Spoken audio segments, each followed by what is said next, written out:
The Madness Entertainment Group presents the Madness Comic Network with original programming and additional comic-related content. Tune in and subscribe to Comic Talk with Pops Van Zant on YouTube.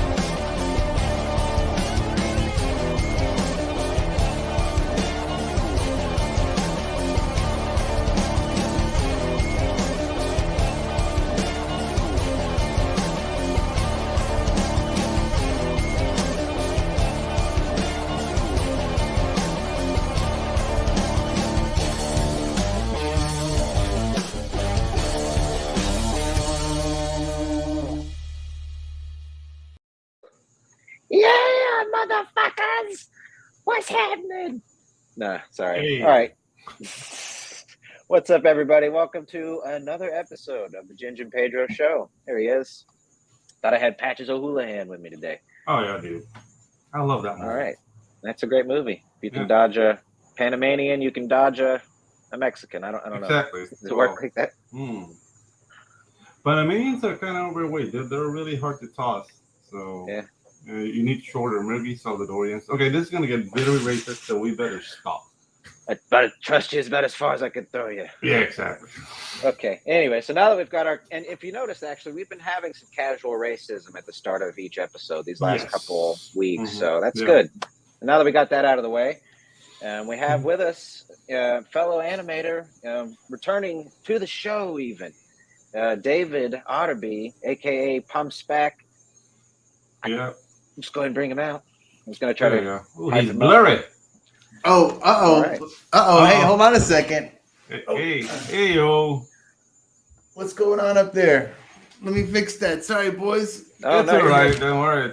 It adds an air of mystery and panache to the show. So we're not sure if it's David Otterby at this point. It could just be a guy that there looks you very go. similar. We're about to find out.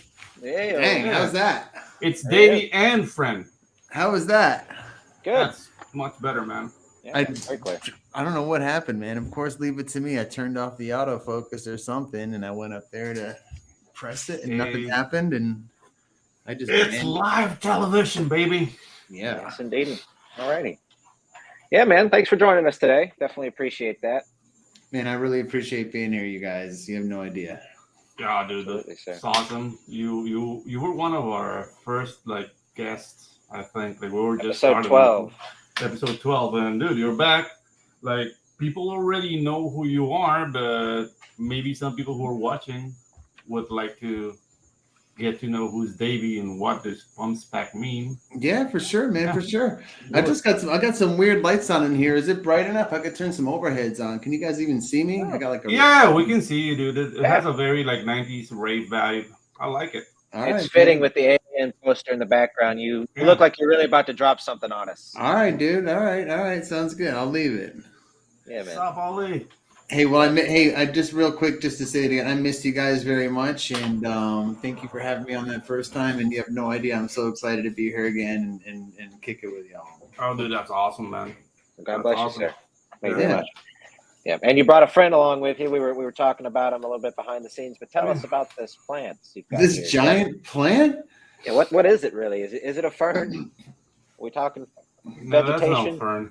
Dude, it's like the Draconea maybe lineage. You know what's that? Like I think it's Draconea. I have no idea, man. It was given to me. I guess as a gift.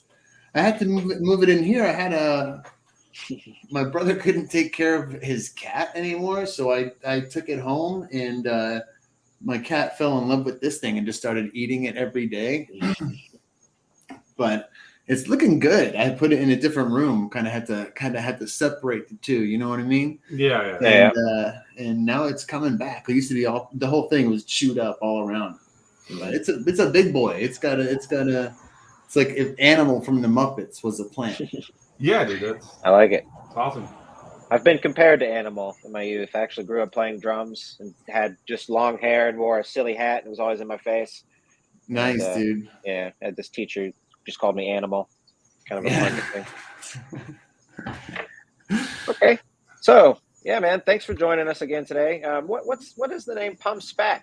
While we're talking nicknames, could you elaborate on that? I'm curious. Yeah, I'll try and tell that one quickly. It's not that exciting. I'm a comic book fan, just like you guys are. So PumSpak, Right. it's a sound effect of a gun. Nice.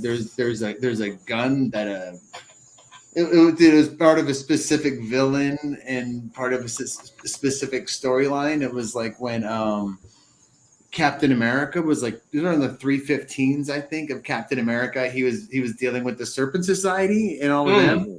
Wow. And there was, Marvel always had these like A and B and C stories, and they'd pepper things in that they'd be like, oh, kind of like Venom. It took like 2 years to develop that, right? Yeah.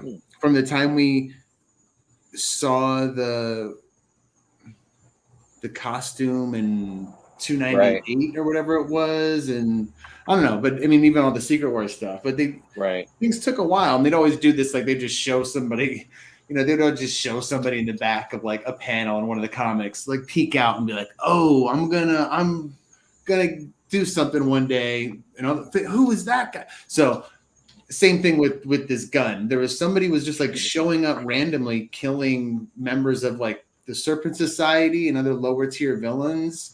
Mm-hmm. And the thing that you just knew it was the same guy killing them is just he had this gun that made this PumSpak noise, and I think it was supposed to be like rock and roll, like a exploding shell. So it'd be like pum, it'd be like pum, and then it'd go in, and then the spak was the explosion. Nice. Right. Yeah, man. Okay. But and then it has a deeper meaning for me as well for like Comicsgate. It's just like legion of dudes, and nobody knew who they were, just taking out these low tier villains. You know what I mean? Nice. Very nice. I like it. Yeah. So you not sort of small backstory, man. That's right. I like it. Very nice. All right. So sweet. Yeah. Kicking us right off with the backstory. That's fitting again for a comic book show. Everybody's got. Yeah, dude, but you're here for a specific reason, right? Yeah, I love comic books, man. Nice. I love comic books, and I wanted to make my own. Very cool. So, dude, at the time you were here the first time, you were in the process of just like starting production on it. So, what's happening now? What's happening now, Pedro, is the book is done. Awesome. 56 pages. Fully colored, lettered by Eric Weathers. Matt Yackey did colored 8 pages of a little mini origin backup story, kind of one of the characters. But the main thing, it's a 38-page main story with some art, with some really great people. Got this really awesome dude named Josh Perez who colored the whole thing. He worked on a lot of IDW books and like Transformers and stuff like that. And also 2, I think, just gorgeous covers by some top talent in the animation business in town here. One of those individuals is a guy named Justin Noel, and he's a character designer on Rick and Morty, and he's worked on tons and tons of stuff. And he's on a new project now. I don't remember the name of it. He did a really, really nice cover. Both covers that I'm offering are wraparound covers. Nice. And the second cover I'm calling, it's the villain variant, and that was done by Devin Roth. He goes by Devo. He's got an awesome Discord channel and his own clothing line called Cool Kid Dino, coolkiddino.com. But he was a character designer on Bob's Burgers, and probably 50 to 60% of the characters that you know and love on that show were designed by my friend Devo. Sweet. Yeah. Okay. Yeah, man. Okay, very cool. So definitely, let me go ahead and pull this up. But before we get too into the book, let me say hello to the chat real quick. We got Neostar Productions. So Neostar. Thank you, Stefan. Thanks for coming by, buddy. One of the nicest guys out there. The guy with the best intros on all of Comicsgate. This is true. Yeah. We got Kid Bash Federation. What is this? What's up, Kid Bash? Screaming woman. Yeah. Very nice. Kind of at a loss there. Did anybody else see that pop on the screen, or am I crazy? Yeah, I didn't do it. I saw a little cowboy guy. Yeah. Okay. That is a Frank Forte drawing of Pops in the Rick and Morty, aka Bob's Burger style. And he asked me what I like better, Star Wars or Star Trek, and I said, they were both good and had their moment, right?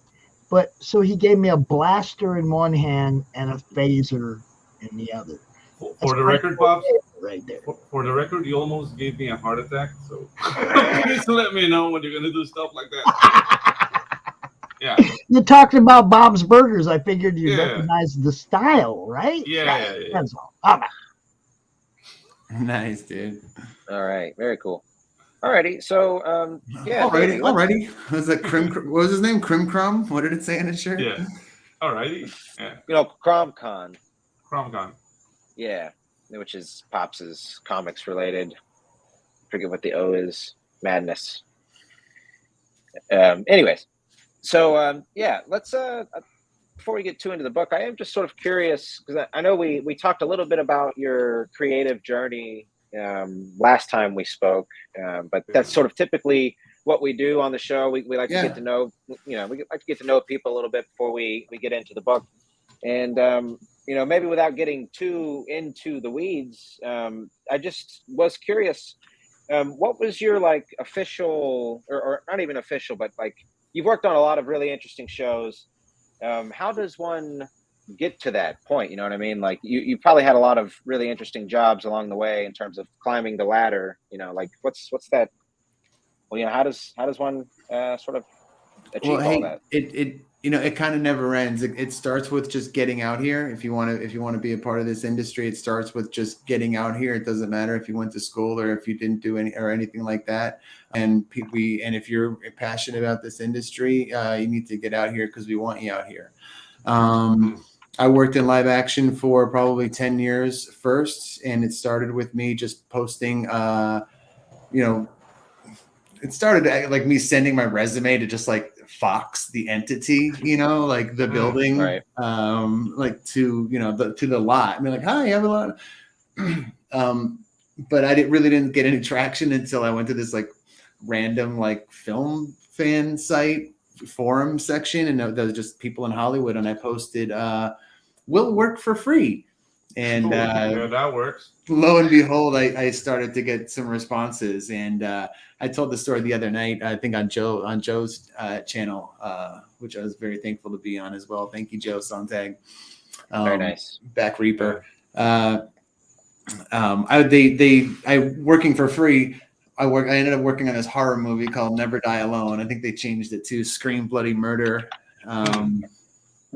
But I was put up in a Motel 6 for 7 days and felt like I had made it. It was just a lot of fun to just be put up in a place for free and working every day on a film set and getting to see people have blood thrown on them and dismembered, and man, it was a blast. And I just ran around on that film shoot. And for the most part, ever since then, it's just been somebody calling me up saying, "Hey, do you want to work on this?" Once you make a good impression with people, it can go a long way. But yeah. But dude, it's still, talking about the ladder though, it's working out here. You're freelancing, so the job ends and you might not have something after that. So yeah. I'm currently, I actually just started a new project this week. I guess I can say what it is. Have you heard of the Fabulous Furry Freak Brothers? It was actually a comic book. Let me get in here and take over. Yes, I know very, very, very much about the Fabulous Furry Freak Brothers. Here we go, man. So, they did an animated show of that, and Woody Harrelson and dude from Roseanne, a whole bunch of cool people doing voices. Yeah, Pete Davidson, Tiffany Haddish. Yeah. So I'll be on season 2 of that. Dude, awesome! Look, I'm I'm an underground comics fan from the 70s, Feds and Heads. All that stuff, man. I got a box back here full of it. Well, hey, I might need to hit you up for some for some deep cuts. Anytime, man. Anytime. I'll get back out your way. But yeah, you guys, if you don't know the Freak Brothers, you need to go on YouTube, check it out. Like geez, I don't know, 25 printings of the first of the series, like 25 or so. Yeah, and it's super raunchy and like super drug related. It's like sex, drugs, and drugs, and rock and roll, baby. That's what it is. Right. All right. I'll pull my titties out. Yeah, well, that would be mild. That would be mild if you did that in the Freak Brothers. All right, very cool. So, could you talk a little bit about? Because I'll say for me, one of my like pipe dreams is being a director, of any kind. And while I don't have that experience per se, I feel like just from what I understand, it's a lot of problem solving, right? You hear that word a lot. Yeah. It's a lot of management. It's a lot of like almost what we do as comic book writers without the probably much larger budget and the official whatever. But you know what I mean? Like managing as an indie guy, you basically have to be the full business. Especially as the writer, because you're having to helm the because or whoever's going to be the head of the project, but. Could you talk a little bit about just sort of being a director or an animation lead, or just team leading and problem solving in animation? Yeah, well, listen, it's something I think everybody wants to do, and at the same, for most part, you have a lot of directors who I think want to be actors, and a lot of actors who want to be directors. But I think people like you and myself and Pedro, I think just from watching lots of film and reading lots of comic books, we just naturally understand sequential art and storyboarding. I think you would be surprised at how good of a director you are if you were just had a blank script in front of you and you're trying to imagine shots and put it in your head. And even the most simple storyboards, I've seen directors who like to do their boards, and it's stick figures. But the crew just needs something, to understand. Hey, we just have two people here and a camera pointing this way. You'll see directors doing this a lot, like pointing with their finger, camera and sitting up here and going like, but like even the conductor version. Yeah, but even the director needs a good crew, and I think one of the it's like the most hated department on any production is always production. The producer and the people with the money and the people who have to say no. All the other departments, whether it's craft service, transportation, hair and makeup, wardrobe, grip, electric, set dress, they all get along and they all love each other. And a lot of times production, you kind of feel like you're on the kind of like in the not cool club, Yeah, you're you're part of the film. Yeah, you're part of the film, but sometimes you're the department you're the only department that says no. Yeah.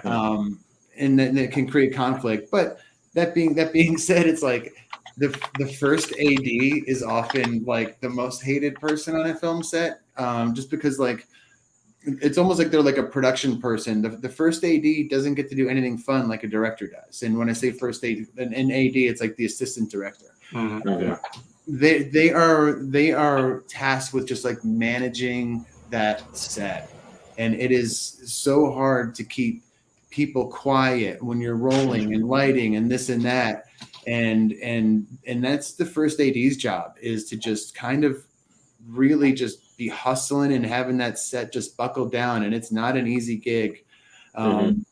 But a really good AD is going to allow a director the opportunity to direct well. And oftentimes too, it's usually, they'll say it's like the most important people. It's like your production designer. They're the ones who are creating the set. And then your DP, your director of photography. I worked on a movie called Never Die Alone. It was, people kind of laugh at it, and it didn't really get much play. It starred DMX and David Arquette, believe it or not. It was cool, dude. But it was an indie film, and I think David Arquette was like a journalist who was trying to figure out something. It was kind of a serious role, and DMX was this dude who used to live in this town as like the head gangster and had been gone and is now coming back, and it's like things have changed or something.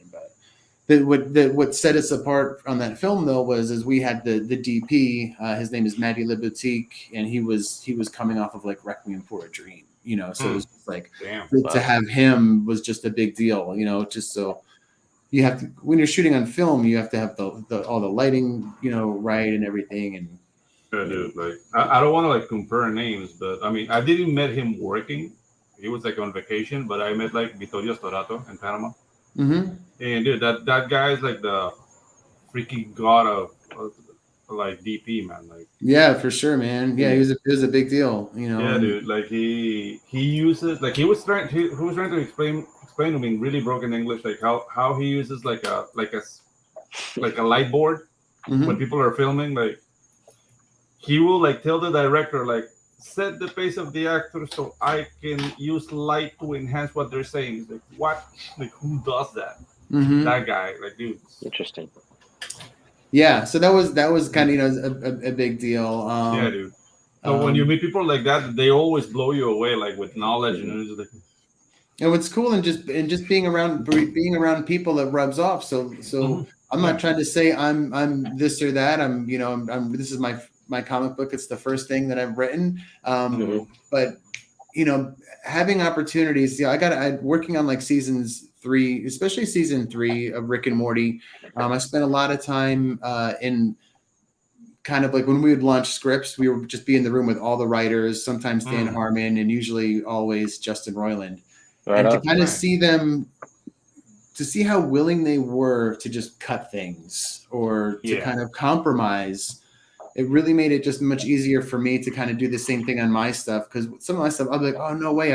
I've got to see him pull that thing out of his pocket and look at it, you know, and I'm just because I drew it and I wrote it. So it needs to be in there, you know, but when you kind of it's like editing, you know, and I think just seeing other people, professionals, being willing to edit and do certain things just has really helped me. But one thing, dude, I just wanted to go back really quick. You know, you're talking about career and this and that, but out here, dude, it's a hustle. So even though I'm just, you know, I'm chilling on a gig for this Freak Brothers gig, hopefully for a minute.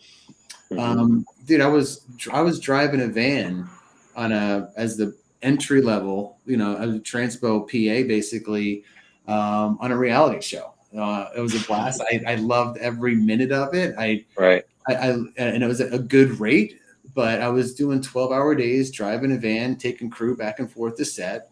And I didn't tell anybody what I was doing. It's not that I'm embarrassed or anything. I just want to pick up work, but it's like, hey, what were you guys doing before this? You know, like, producing, you know, like, it's weird. I'm actually trying to like, I want to work for them again. So I want them to think that I'm just like a low tier PA that just wants to drive, you know, because sometimes it's like, if they know, I'm like, oh, I'm a 2-time Emmy award winning producer from Rick and Morty. And I'm not trying to say like, I mean, you know what I mean? They just might be like, oh, we don't want to hire you because you're like, I'm the producer. What, you know? Yeah, that happens, but yeah. So I have two different resumes out here, man. Just depending on like, or 2 or 3, depending on what kind of work I'm trying to get. Yeah, but that's cool. You gotta keep yourself humble, and dude, like every experience like adds up.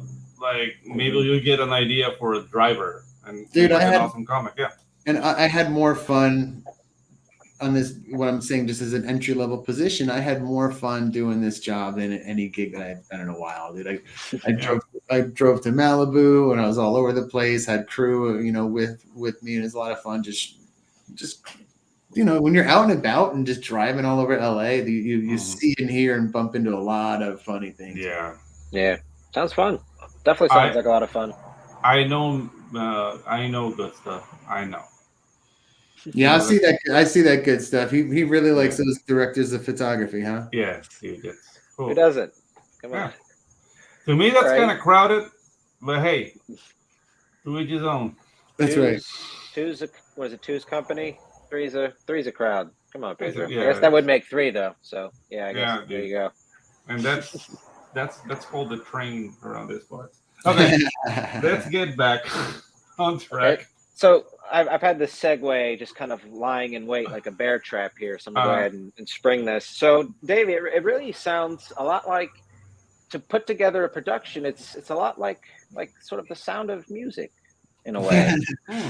That's true. That is. There's a lot Right. of that. It's almost like a band. It's almost like you get if you get 5 things together and have them all do something at the same time, it might make something cool. Dude, you said the sound of music, and I thought you were talking about Nazis. Why do you do this to me? Dang, dude. Ginge? Wow. Don't do this to me, Ginge. Not where I was headed with that. I did also mess up the delivery, but it's still I still stuck the landing, so I'm pleased with that. So we'll carry as long on. as you're happy, my friend. As long as you're happy. Okay, no, but I say that because obviously Unemployed Monsters Presents, that's your book right now on Indiegogo. Yeah. That's what we're here to talk about, and it's got some music related elements to it for sure. Right? Congratulations too. Are you still in your first 30 days or? Yeah, I'm in my first 30 days. I think I have 6 days left, and I'm gonna send out my first update to all the awesome backers and say, hey, if you didn't know how Indiegogo works, it's not over yet. I'm gonna do another 30. All right. Yes, right on for sure. And Davey, I think we have a question for you here. Kit Bash maybe asks, have you lived in the West your entire time or the entire time? I grew up in New Jersey on the East Coast. So I lived in New Jersey till I was 21. From there, I lived in Vermont for about 3 years. And then from Vermont, I went to Nashville, Tennessee. I kind of bounced around all over the place, but I lived in Nashville for about 5 years. And from there, I went out to Los Angeles, and I've been in LA for about 20. Right on. Very nice. Cool.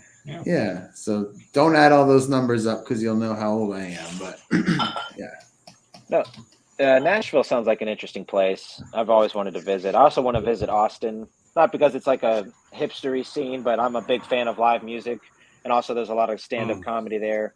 Do you guys like Kill Tony? Does anybody watch that Kill Tony show on YouTube? No, I'm not familiar with it, but yeah, Nashville for sure has awesome live music of all genres. And I went to Austin once, dude. I still do, I guess, but I collected movie posters like Mondo Screen. Nice. Yeah, dude. So Mondo, I don't even know if they still do it. Mondo had their own convention called MondoCon. And all movie posters. Yeah, and you'd go there and they had like you'd go stand in line and get screen print movie posters. Right on. Yeah, dude. Yeah, absolutely. That was one of my first jobs. That was actually my second job. My first job was McDonald's, and my second job was working at it wasn't AMC at the time. It was the Carmike movie theater. And dude, that was like one of everybody's most favorite parts. Is like, not only would we get the movie posters like months and months in advance, so you'd kind of get to know way ahead of time what was coming out, but also we'd get to take the movie posters afterwards. So neat. Yeah, man, I had like Judge Dredd 3D, Spider-Man with the Andrew Garfield movie, which a lot of people didn't like, but the movie poster was really nice. It had like this really smooth vinyl. No, now people want it, and now people want that poster because it's all tied in. Oh, right on. Yeah. Dude, I was at I went to, there's a pretty cool movie theater in Los Angeles called the ArcLight, and or the Cinerama Dome or something like that. I can't remember what it's called. But what was I saying? Dude, for Guardians, I went there for the opening of Guardians of the Galaxy, and they had a trivia question before. They played the movie, and I actually got it right. I answered it, and they gave me a double-sided Guardians movie poster. Sweet. Yeah, so it was neat. It's funny because Guardians now it's like a household name, but those guys were like garbage tier heroes from Marvel. Like before that movie, dude. That first Guardians, man, it's like it was. I really liked it. I think it kind of lost a lot of it because its edge rather quickly. But it's funny how much that Guardians movie, I think, really has kind of affected the Marvel universe, because Thor Ragnarok was just like another extension. Like, hey, how can we keep this going? And if you look at that Ant-Man trailer now, the Quadramania. Like it's Guardians, dude. They're like a whole Guardians again. It's all the whole like we have to be funny. Like it's like a stand-up routine. Like, so they're like I mean, but it makes probably whatever testing they do, all that kind of stuff. Like it's like people love that so much, so they're like, dude, we gotta this rainbow alien universe, man. We gotta it's a formula, right? But I don't know. Like I was advised to watch Werewolves by Night, and I did, and I was pleased because it's different. Oh yeah, it's black and white, right? Yeah. Okay, and the thing is, like that production kind of flew under the radar because I know if they have their eyes on it, they wouldn't have let them do it. Because like they think people just want that neon Marvel, and we're not here to talk about that. Yeah. I think unemployed monsters, man. All right, let's do it. Yeah, Kit Bash says real quick here. I worked at General Cinema. I believe he means I have the Batman 1989 reels in my hands. That is that's fucking awesome, dude. I love those Tim Burton movies. I know a lot of people shit on them, but that Prince song got me late more than once. Thank you, Batman 89. All right. Well, dude, women love Michael Keaton. Maybe thank Michael Keaton too. No, it was a Prince song. Oh, a Prince song. Oh, right. Yeah. With the Joker while they're running through the and just destroying everything. What is that tune? It's so random to throw that random. Yeah, dude. He was on the soundtrack too, though, with the just called Bat Dance. The Bat Dance, yeah. All right. Very nice. Yeah. Okay, so Davey, let's dive into it, my friend. We've got this trailer here. Do you mind if I go ahead and kick it off? No, please. Yeah. Oh, hold up. You sharing audio? Come buy a comic book, come buy a comic book, come buy a comic book, come buy a comic book. Flip the pages to an awesome story about three kids rocking and rolling on the street. All right. Get in the garage and practice till you make something that you love. And when you share it with the world, don't be afraid to go against the evil. People with holes in their heads and cheesy music on the radio. Put posters on the walls, rip them down so they can fall. We made this music by ourselves. Nobody even helped. I hope the bad guys end up straight in jail somehow. You have to read the comic book to find out. Right on, dude. Ow. Fuck yeah. Original song, man.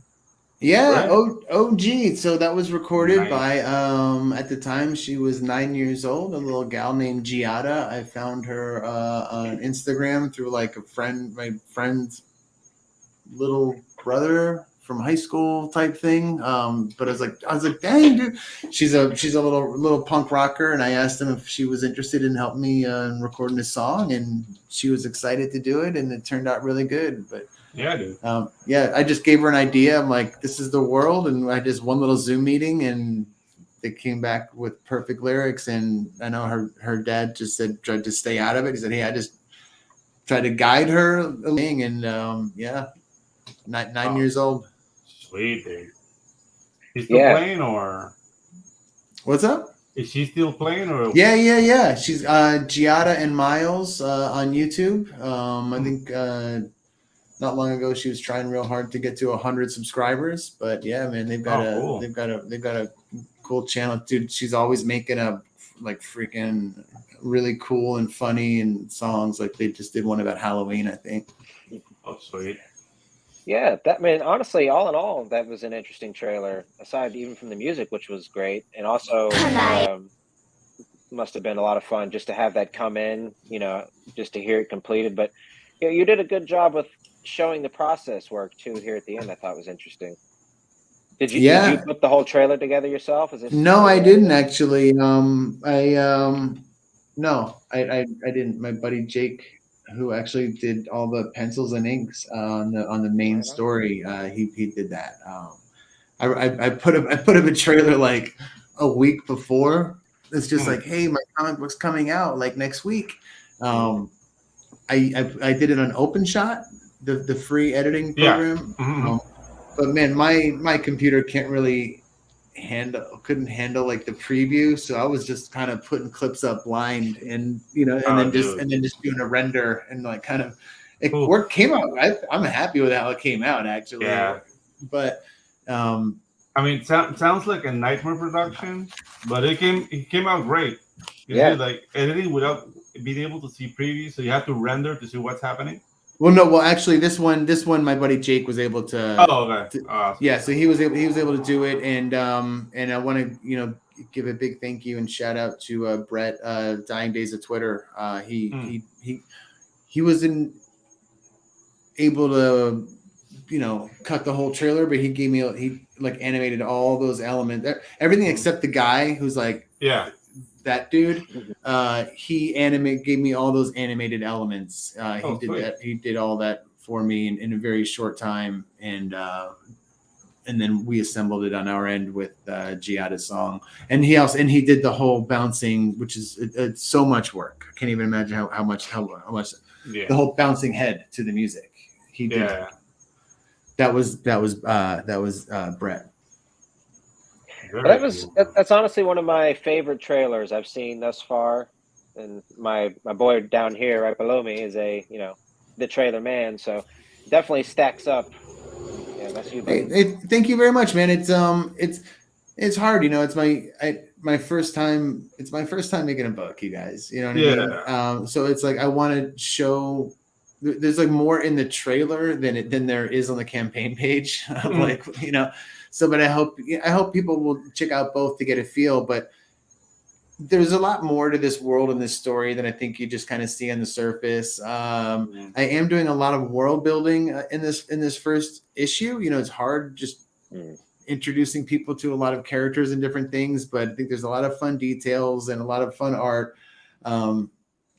But like one thing that's not even mentioned on the campaign is CJ's little sister Ula, but she's in that trailer, her big hair that's all waving around, and there's a dynamic between her and her dad, and her daddy, their dad plays a big role in this comic book as well. So there's a lot here that you don't even get to see, but it's done, man. It's done, and that's so cool, man.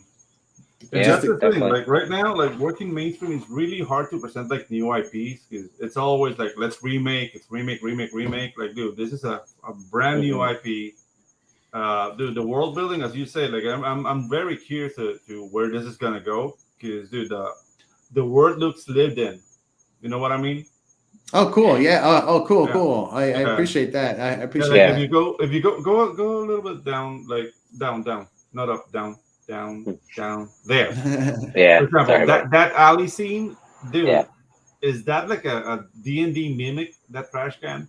Yeah, right. Like it's like they're both like one entity. Yeah, dude. Like that's the thing. Like those little things, they just make me wonder. Like, are all trash cans in this world like this, or just here? Yeah, so that kind of stuff is throughout. Is that's kind of my bread and butter is just putting all those like weird little. My details are often more interesting than the. Yeah, dude, like that eye coming from the vent, like on the tentacle, like. You see, like the illustration makes you ask questions, and that's something that I really appreciate when I'm reading a comic or watching a movie. Yeah. Like I'm enjoying the story, but the imagery is giving me so much more just by adding little things here and there, So, dude, I really well done, man. Hey, well, that's the greatest compliment I've got so far. Like, and even just just even the little eyes are crossed out on the Glimo poster in the background there. Like. Yeah, so people hate them. Yes. Yeah. I'm gonna try to do silly stuff like that. Awesome, dude. Awesome. Yeah, I couldn't have said it better, really.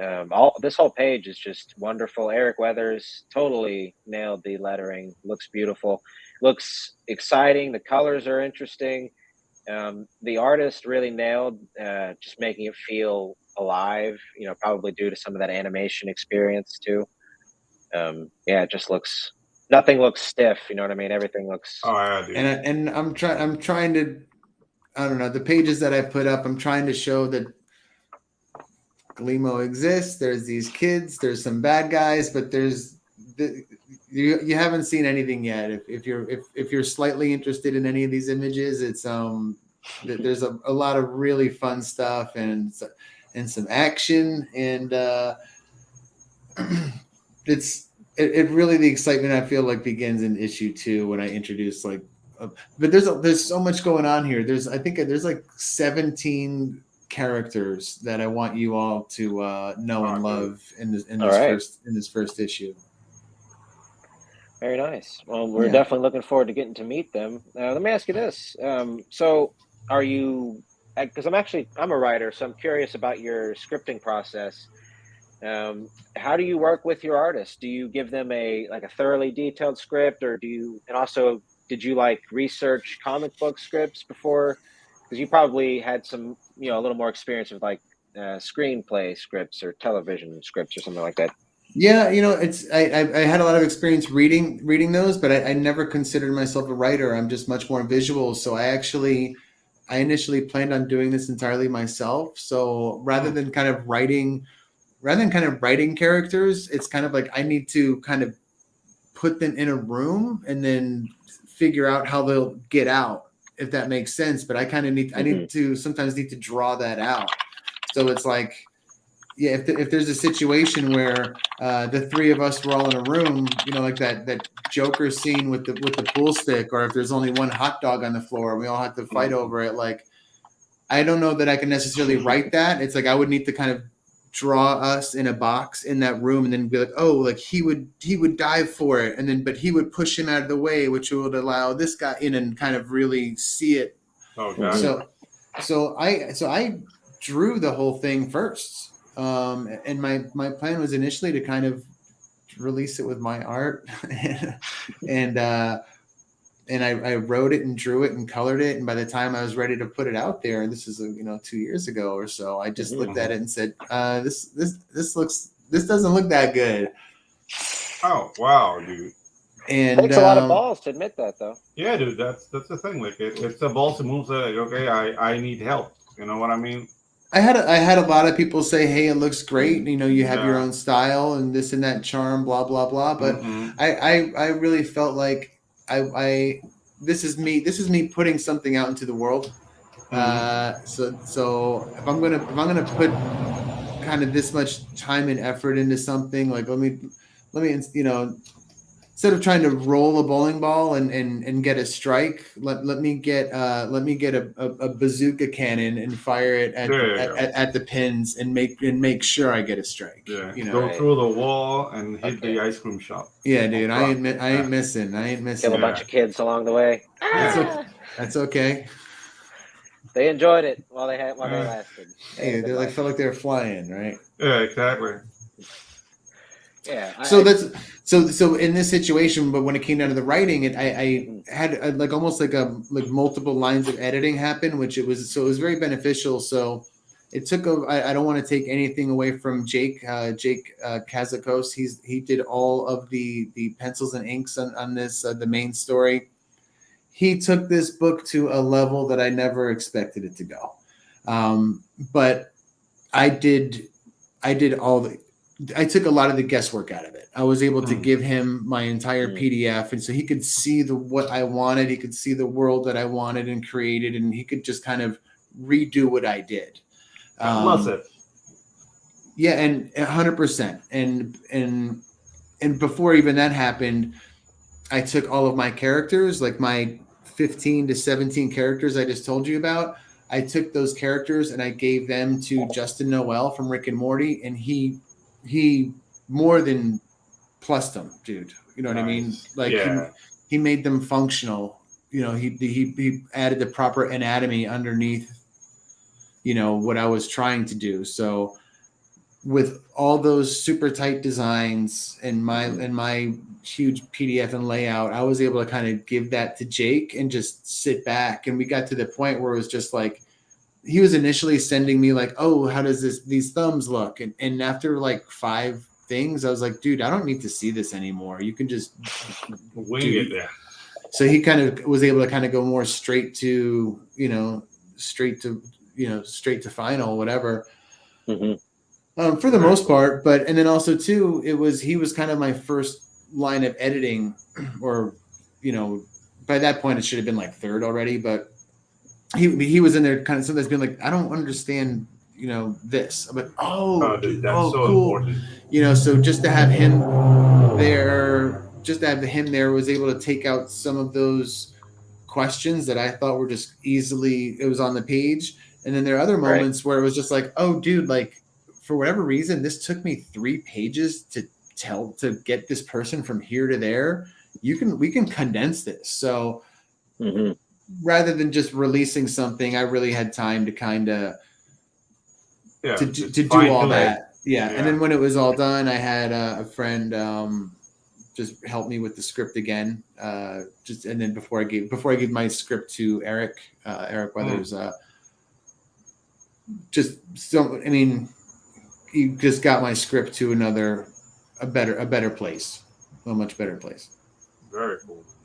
Yeah, this the whole project, the character designs. This definitely looks like the real deal, and I would say you were smart to bring on all the talent you did, and you've got some, just a fantastic team behind you, man. It looks great. Well, whatever happens, I'm just trying to make a good comic book. I love comics, and I want to just tell my own story. I'd love for it to blow up and be a big thing, but at the same time, I just really like comics, and I want to make a book. Absolutely. In the end, whether it goes big or whatever it does, dude, the thing is putting stuff out. Like, because I was having this conversation with other creators. Like, dude, like, some people are doing so well, but yeah, be happy for them, but that's not your journey. I have 40 backers, and I'm just so thankful. Exactly. That's the attitude, man. Because some people don't get to back. You're already back. You're already like funded. So, dude, like, and the book looks amazing. People who will get the book will give their opinions of the book. Dude, next time you're gonna kill it. You know what I mean? I'm also trying. And that's how I'm trying to look at it as well. I'm looking long term. This is I expect to bring this book to conventions and stand behind a table and sell it and do all that. Yeah. So this is a walking race, dude. We are setting up IPs out to the world. I like that. Yeah, and I hope so, and that's one of the things too. Is and I'm a huge fan of CG and PumSpak, and not ashamed or embarrassed to say anything like that. And a lot of times you have people saying like, oh, this isn't for you. This is what or why don't you go do your own thing? Or what have you ever done? It's like, no, because I've done this, and exactly. And mine's for everybody. Yeah, it looks great, and I've sort of been. I mentioned this to Pedro the other day, but it's just kind of an idea I've been kicking around in my head. I was sort of comparing, and I guess a lot of people have been doing it, so maybe I'm not original with this thought process, but a lot of people have sort of been comparing the state of society as like Rome in collapse back in the day, and to sort of condense that further down more to the comic book industry, I sort of see Marvel and DC something like Rome, in a way that they have all the decadence, all the advantages, all the money, all the whatever you could want to have, you know what I mean? But they still have seemingly kind of squandered the opportunity. And then you've got people like us, the indie guys, who are basically, this is the kind of the catchphrase, we're basically the barbarians on the gates, to take it historically. Like we're becoming, at some point, I think Pedro said it well, it's a walking race, because I think like within the next 10 years, like an IP like this, for sure, I could see making it into the mainstream, just forcing its way in, you know what I mean, like being so successful that as stuff falls out of favor over the next 10 years, and these creators who are seemingly a little more locked into different ideologies, as the ideologies fade away and creativity just sort of blooms through, I think it'll be a lot of guys in our indie space, not saying me specifically, but just you might be surprised who you turn and see like, oh, I knew that guy 2 or 3 years ago. And I hope so. Yeah. I kind of look at it. Listen, if Marvel and Disney they want something, they'll just come and take it. It's if as much as I would like to think that my IP could break through and people are gonna all these people are gonna want to come see this, that, whatever. I'm just more cynical. I'm going, if they want it, they'll either, if they don't come in and offer the lowest thing or just take it, they'll just make their own carbon copy and just make mine go away. Yeah, exactly. But to your point though, I just think that even to non-fans, a lot of these stories are starting to just feel stagnant and not that fun anymore. I went to Black Panther 2 and I've never fallen asleep in a movie before. And that was the first, and I fell asleep during that movie. It was just, there wasn't a lot of action. I refuse to watch that movie. Yeah, and I'm at a point, Pedro, where I refuse to kind of give Marvel any money anymore. Yeah. And anybody I talk to, I try to, it sounds crazy, dude, but I try to like shoo people away from giving any money to any of that stuff. And people who still read Marvel and DC, this is me. I'm sorry. I just went through my own thing. Well, what are you doing? Just give that money to us. Give them money. Yeah. But just support other things. They're telling just old regurgitated stories. If you want to hear, they don't care about these characters that we love. And they're using it to lecture you or whatever the hell. Well, dude, at this point, with all the new writers and everybody coming in, with this point, it's like when you have a video game when you're playing like Tony Hawk Pro Skater 3, and you can move the joystick to the left and the skin, like it doesn't matter what skin you put on this anymore. It's just it's the same lecture. Oh. So it's like, Spider-Man's 50 years old and he's going through, it's all right, like it's really getting a little dumb at this point. So read Cyberfrog, read Tropical, read this other stuff, and let's just stop giving them our money. And even when they change and say, "Hey, we're making cool stuff now," it's like, we don't care. We're making cooler stuff, and we can yeah, absolutely. What we are sorry, I'm mad. Hey, I'm angry. Don't be sorry, man. No, you're saying things that need to be said. But I think it comes out of your work too. I mean, it's this seriously does look like. The art's beautiful. The setup is a lot of fun. You can just look and see that there's a lot of love that comes through with this. So, I mean, I expect you to do well at conventions, and when this does get out more, I'm not sure if I asked already, but do you have any idea when the second book is going to go into production? Well, the second one, I told you how I draw the thing out. Mm-hmm. The second one is already completely drawn and written. It's just a matter of getting Jake dialed up and interested enough to do the second one. He's already started it. So I know he's done a couple pages, but he's also raising a family and he's got a lot of other stuff going on. So we'll see. But I think some of it too depends on. You start having all sorts of messed up thoughts, dude. It's like part of me, it's like I've gotten this far and I used to be so excited to put this out and I've gotten this far and all of a sudden I'm just like, I don't know. Oh, like, I don't know.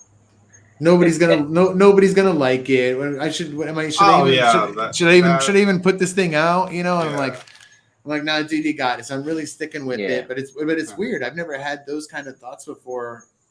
Like before you were working in creative endeavors, but it wasn't your thing.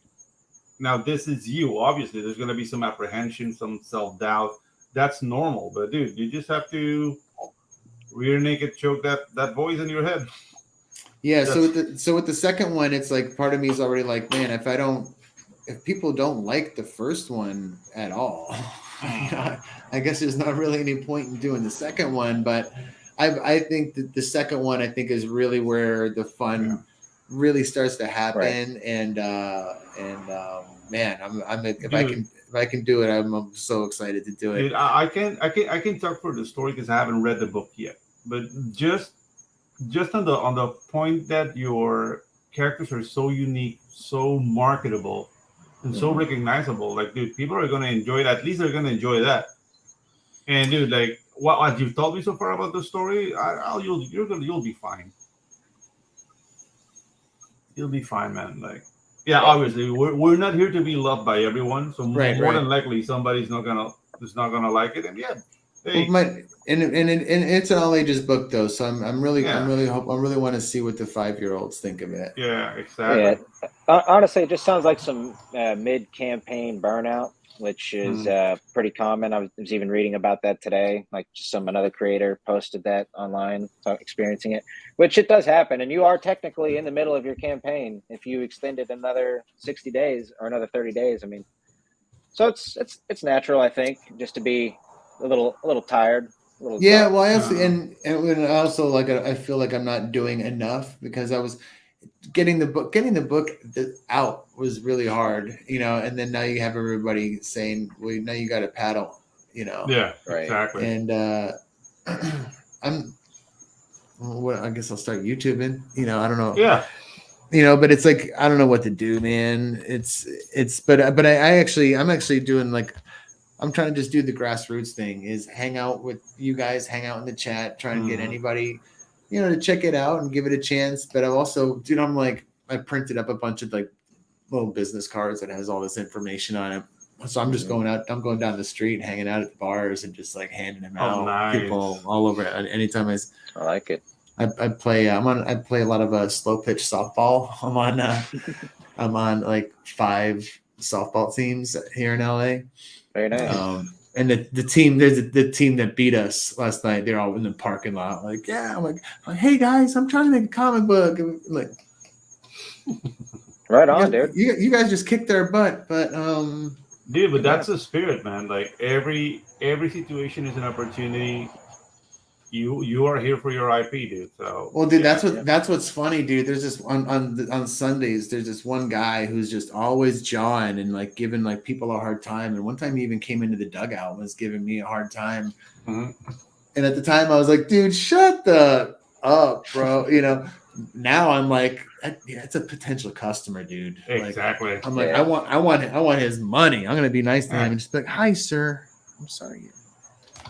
Yeah, if he's coming at you aggressively, you can just sort of try to chess move around it and, just sort of play at it, kill him with kindness in a way. That's right, man. Yeah, it's a good strategy. We got Neostar. I'll make sure to back unemployed monsters as soon as I can. Oh, awesome, dude. Hey, what's up, Neostar? That's so nice of you to say and do. I hope you do it. Thanks, man. Dude, Neostar has an IP called Razorman. Riser or Razorman? Razorman. Cool. Hey, dude, it's also like it has like really good like Mega Man vibes to it. Cool. It's a launched campaign. No, he's working on it, but he hasn't announced anything on campaigns or whatnot. But he showed some of his designs around, and yeah, dude, there's a lot of talent in this community, man. Cool, man. I might have seen it. I'm not sure, but yeah, I'm working on. Oh, sorry. No, sorry. Go ahead. Oh no, I was just gonna say that I had that second book. That second book is it's completely done, completely written. I'm gonna use this opportunity now to kind of really try to. What I learned in the first one is I actually have to have that script better and tighter as soon as I can. But because I worked in this storyboard format, rather than just coming up with the script first. I'm going. I really need to kind of go backwards a little bit and then go forward. But yeah, I have another thing I'm working on called Hunter Boss, which is like this ultra violent, kind of the opposite of unemployed, which is a really fun, ultra violent workplace drama that's sympathetic to like employers. Very cool. Nice. All right. Sounds like a fun time. I had an idea. An idea hit me the other day, just like I don't know if it's like a tagline or whatever, but the movie title, Office Culture, came into my mind, but it's like office and then culture, but cult all capitalized. And it's like new guy starts temp job at some random marketing firm, and only to find out the firm is actually an evil cult bent on world domination. Office culture. Nice. That'd be funny, dude. And he's like, yeah. I could see like a couple things funny there. But dude, well, I had an idea, man. But it's if anybody wants it, take it. It was kind of like Office Space meets The Office meets like a zombie apocalypse. Or like a Radio Shack or a Best Buy. So it's like people are like, there's a zombie apocalypse going on, but like your Michael Scott, he's just still concerned with like the deadlines. Like, no, we gotta sell paper. Right. But they're like, dude, there's zombies. But maybe like a zombie like meanders into the store and like bumps into paper and takes some out. And he's like, look, we can't stop it from flying off the shelves. And just kind of like. It would be just, I don't know, it'd be a lot of work, but just doing something like that, like you said, Ginge, like kind of meshing like a funny, like a mundane world with a supernatural one. With that supernatural, yeah, that kind of works. Alrighty, well, we are actually at an hour now, and we've got the boss man in the background here, getting ready to crack the whip. We keep the show at an hour now, Davey, because we're on this network here with Pops Van Zant. And cool. We've got a show, the CG horror movie show. Not my show. It's Brian Christogal. I believe I pronounced that correct. The Six Gun Gorilla guy. Yeah. Oh, cool. Brian Christogal, yeah. Neat. Yep, him and his boys do a show. So we're going to go ahead and wrap this thing up real quick. Well, it went very quick. I'm sad that it went so fast, and just thank you so much for having me on. I really, really appreciate it. Oh, dude, it was a pleasure, man. The doors are always open, man. Absolutely. Cool. And please come back anytime you want, man. And we'll probably be doing some more hangout type stuff lately, or in the future. We're going to see maybe a draw stream or something like that. So we definitely love to have you on for something like that if you'd be interested. All right, man. Yeah, I do a little drawing myself, so for sure. Awesome. Yeah, let's do it. Yeah. Okay, gang. So. Davey, I'm going to bump you to the back real quick, buddy. Appreciate you. Pops, bring your ass on, if you would. Yeah. If you have anything to promote before we head out, sir. No, it's all good. We're just getting ready to set up for the horror show. I think we're doing cigarette burns tonight. So if you're a fan of horror and you're a fan of Brian, you want to tune in on that, Just like what my mother gave me as a kid. Yeah. Cigarette burns. Yeah. Matt shows up over there and hangs out. ID Crisis shows up over there and hang out. It's always a good show. Hey, do your thing, man. Great show, guys. Thanks, PumSpak, for coming out. Yeah, looks good. Join the madness and drop that link once a day. That's how we do that. Y'all have a good night. You too, sir. All right. Okay, gang. So, that was the Ginge Pedro show. Again, we want to thank Davey Otterby for coming by. And this is seriously, there's a few books that are on my most anticipated. This one is one. Jeremy Thevenot's Beckoned, and when he's coming up in a couple weeks, that's another one I'm really looking forward to. Love the art style, love the look of it, love the feel, love the heart and the passion coming from the creator. So awesome show today, gang. And I want to thank the chat again. We got Neo Star, Stefan. Thanks for coming by, buddy. Shout out to Riser, man. Kit Bash, thanks for joining us. Good stuff. Always good stuff. Thank you, sir. And I think we got one other. I don't know, but we're going to get the hell out of here, everybody. We will see y'all next week. All right. Peace. Take care.